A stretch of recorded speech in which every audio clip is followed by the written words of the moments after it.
जहां कभी गूंजती थी गोलियों की आवाज और वहां बच्चे की पढ़ाई की गुंज, नक्सल इलाके में बदली तस्वीर। नमस्कार, आप देख रहे हैं राष्ट्र बिहार न्यूज। मैं हूं दुष्यंत कुमार।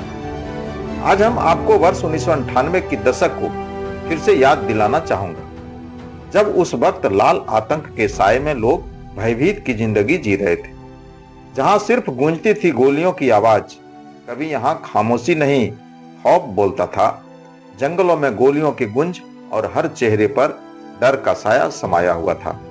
जहां कभी हार्डकोर नक्सलियों का आतंक था, कभी यहां सूरज उगता तो था लेकिन उम्मीद नहीं उगती थी। जी हां, आप सही सुन रहे हैं, यह कहानी नहीं बल्कि सच्ची घटना है। ये कहानी है बिहार के जमुई जिले की, जहां एक समय ऐसा था जब जिले के सभी 10 प्रखंड नक्सलियों के चपेट में थे। हर गांव, हर रास्ता, हर जंगल खौफ की साया में था। लोग जीते थे लेकिन खुलकर नहीं। बच्चे सपने देखते थे लेकिन डर के साए में। यहाँ चारों ओर खौफ का साया फैला था।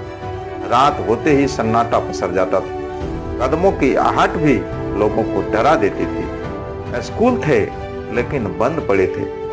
नक्सलियों ने कई स्कूलों और सार्वजनिक स्थलों को निशाना बनाकर ध्वस्त कर दिया था। बच्चों के घरों में किताबें तो थी लेकिन धूल खा रही थी। माँ बाप अपने बच्चों को घर से बाहर भेजने में डरते थे, क्योंकि हर रास्ता, हर मोड़ अनिश्चितता से भरा था। यहाँ कई दशकों तक भविष्य शब्द भी जैसे खो गया था। जानकारी के लिए बता दूं कि साल 1998 में जमुई जिले में पहली नक्सली घटना हुई थी, जब नक्सलियों ने एक पोलिंग टीम को निशाना बनाया था। उसी समय नक्सलियों ने गढ़ी थाना क्षेत्र के चननभर गांव स्थित स्कूल को ध्वस्त कर दिया था। फिर नक्सलियों ने साल 1998 में ही हरखाड़ पंचायत के दीपाकरहर गांव में लोकसभा चुनाव के दौरान वोटिंग टीम को सवार ट्रैक्टर को विस्फोट कर उड़ा दिया था। साल 2003 को अगस्त माह में हरखाड़ पंचायत के मुखिया गोपाल साहब के घर को विस्फोट से उड़ाकर मुखिया समेत 3 लोगों की गला रेत कर हत्या कर दी गई थी। जब दूसरे दिन डीएम और एसपी घटना स्थल का जायजा लेने जा रहे थे, नक्सलियों ने पुलिस प्रशासन के काफिले पर हमला कर दिया था। इस हमले में झाझा के पुलिस इंस्पेक्टर कपिल देव राम शहीद हो गए थे। फिर साल 2007 के जून माह में खैरा प्रखंड के गढ़ी गांव स्थित सिंचाई विभाग के आईबी को विस्फोट कर उड़ा दिया गया था। इस तरह जमुई के लगभग सभी 10 प्रखंडों में नक्सलियों द्वारा कई घटना का अंजाम दिया गया। निर्भीक होकर जमुई में अपना साम्राज्य स्थापित कर लिया था। नक्सलियों के भय से सूर्यास्त होने से पहले लोग अपने अपने घरों के दरवाजे बंद कर लेते थे। जब बदलाव की शुरुआत हुई तो कहा जाता है कि अंधेरा चाहे कितना भी गहरा हो क्यों न हो, एक किरण उसे चीर ही देती है। वक्त बदला, हालात बदले और शुरू ही सख्त कार्रवाई। पुलिस और सुरक्षा बलों ने मोर्चा संभाला। लगातार ऑपरेशन, सटीक रणनीति और मजबूत इरादे।